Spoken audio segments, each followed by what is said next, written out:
my friends. Let's check out another video here talking about Operation Northwoods. Here we go. Maybe terror attacks on their own soil or soil abroad. How far would the U.S. government go in order to justify going to war with another country? Would they stage hijackings? Maybe terror attacks on their own soil or soil abroad? Would they kill innocent people? Hold fake funerals for people who they said had died but never existed in the first place? They wouldn't do that, would they?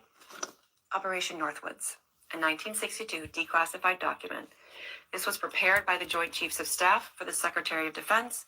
Then it went on to JFK, who ultimately said, "Nuh-uh, we're not doing this," which is a good thing because the plan in here is absolutely insane. Let's take a look at it. A little background first. At the time, Fidel Castro was ruling Cuba. The U.S. didn't like that. They wanted to replace him with someone who aligned with U.S. interests. They tried assassinating him. They tried inciting a revolt within the country. It wasn't happening fast enough. So they decided, we got to go in with the military, but it has to be justified on the world stage and with our own U.S. people. So they came up with 9 tactics of, here's what we can do in order to justify it. By looking at these, even though they weren't approved, we can see that maybe we need to start to question things that have happened in the world. Maybe the past, present, and future. Yep. Can we believe what the government says actually happened? Or what? Well, let me share something, my thoughts. I find it very interesting that most Americans know about Operation Northwoods.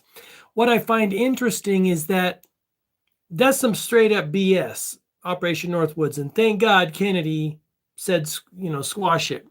But I find it interesting that there's been no other false flags or no other potential false flags. It's like this is a one and done kind of a thing. I feel that's how most Americans think about this, is that, they tried it, the government tried it once and they never did it again. I don't buy it. It's all staged. Let's take a look at the 9 tactics because I think they're interesting. We're going to go into the details here because I like the details. The first one is super basic. It's basically, we're going to do exercises close to Cuba's coast, and we're going to send little whispers through the underground so that they think that a U.S. attack is imminent. So perhaps Cuba will be on the defensive and attack first. We'll maintain the posture that, oh no, these were just... When pre-Israel, when the forces that went in to secure the place, they used terror and psychological tactics to hopefully make the Palestinians that were living in those areas leave on their own accord. See, a government doesn't, if a government can achieve its goal without firing weapons or whatnot, they're going to do it, right? So they use psychological tactics. So this is another example of that. Exercises, but we'll go in and be justified to use our military on their soil. The second one is a little bit more interesting. They plan an attack on their own Guantanamo base. They're going to use Cuban friendlies dressed in Cuban military uniforms so it looks real.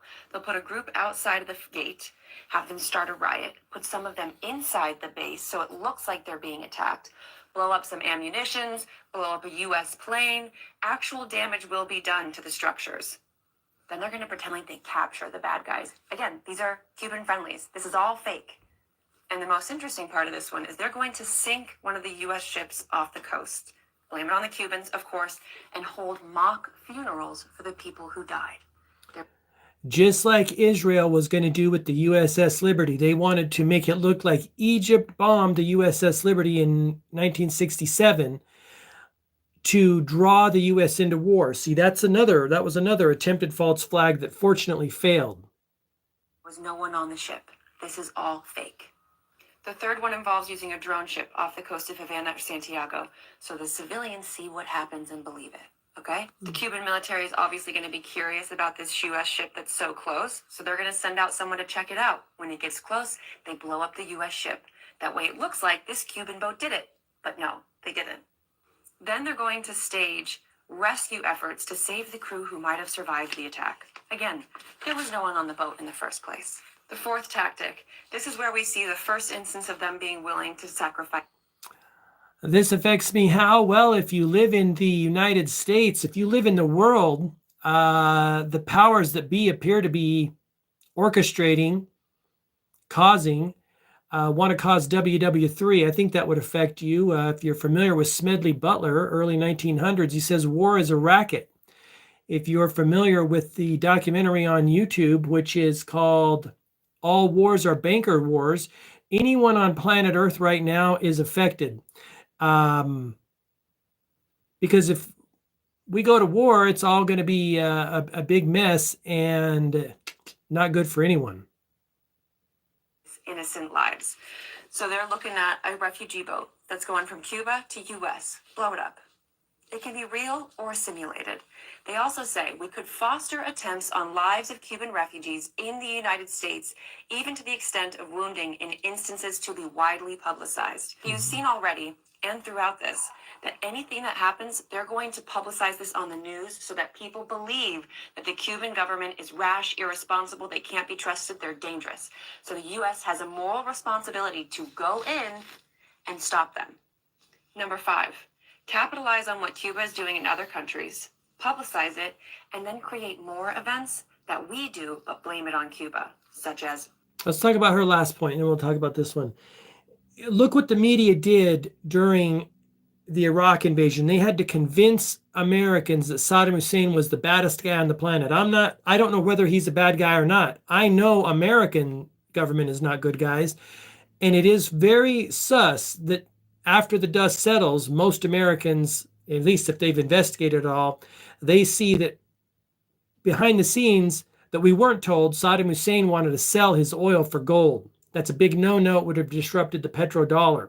Same thing happened with Gaddafi. Gaddafi wanted to sell his oil for gold. Now, it is very sus and very coincidental that both of those gentlemen and their countries were basically annihilated under the auspices of we want to bring freedom and democracy to that area. The other thing that I tell people is there are only like 2 that I'm aware of countries that do not have a Rothschild's private central bank right now. That is North Korea, obviously, and Iran. Right? Before it was Iraq, Libya, there were a couple other ones, but those are all non-issues now.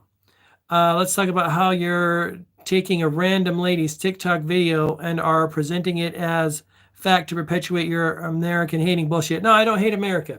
No, I'm not doing that. We comment, we correlate, we discuss openly, so we can arrive to the conclusion that is best for humanity, right? I'm past American lies. Look, all governments lie. Let's be real. The fact that our government says, hey, we're the only good guys in the world, and we're the most moral and ethical, or also Israel, most moral and ethical army in the world, is complete and total BS. I think most people realize it now. So we're discussing, right? We're openly discussing. Thanks for your comment. Burning sugarcane fields, or perhaps a weapons shipment is found on the coast of one of these countries and we blame it on Cuba. This is the U.S. doing all of these things. How many times have we heard about weapons shipments that were intercepted by the U.S. military and blamed on another country? Was it actually, or was it us trying to justify military intervention in those countries? Yep, long history. Oh, I don't think so. Fast and Furious, Obama sending guns down to South America. The CIA, to my knowledge and experience, has interfered directly or indirectly with 80 to 100 governments. That is some straight up bullshit. That's not freedom and democracy. That's not the United States being a good, country in the world. Number 6. Here we see that the U.S. proposes building out a plane that looks like Cuban Air Force. The idea behind this one is to fly the fake Cuban military plane close to civilian airliners, so they think that they're about to be hijacked or shot down by the Cuban military. Everyone on board will look out the window, see the Cuban plane, think that they're being attacked. Even the pilot is going to believe that they're about to be attacked. So they're going to come over on the intercom, maybe on FAA, and say, we're being attacked, we need to make an emergency landing. It's the U.S. the whole time. Number 7 simply states that we need to have an ongoing campaign of apparent hijackings of civilian planes so people feel more fear. That's insane. But it leads us to number 8. I'm going to read direct from the document on this one. It is possible to create an incident which will... And I'm assuming she's talking about it, the actual declassified document. Go fact check me. Let's not take anyone's word for anything. We want to come to our own conclusions. Demonstrate convincingly that a Cuban aircraft has attacked and shot down a chartered civilian airliner. How are they going to make it more dramatic? They're going to say that it was a group of college students who were going on holiday, and they outline exactly how they're going to do it. So there will be two planes. One's a drone. One actually has people on it. These people are going to be given aliases. So the names that are on this plane don't actually exist. The planes will take off at about the same time. Civilians will land safely, exit, disappear. Those people don't exist.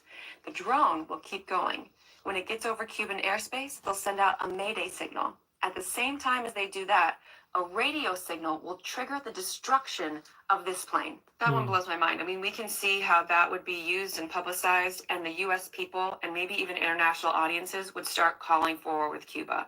If they attacked and killed a group of college students who were just off on vacation, yeah, they seem insane, and maybe they should be taken down, right? Maybe. Number 9, the big finale. This one involves lying to the US service members.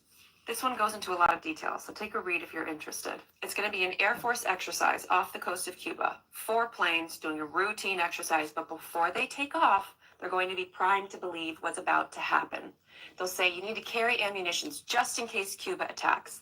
The pilot at the end of the formation is in on the whole gig. At some point during the flight, he'll say he's being ambushed, and then I'll cut his signal of his plane so no one can see him or find him. He's going to land safely. He's fine. By the way, this guy has an alias. He doesn't actually exist.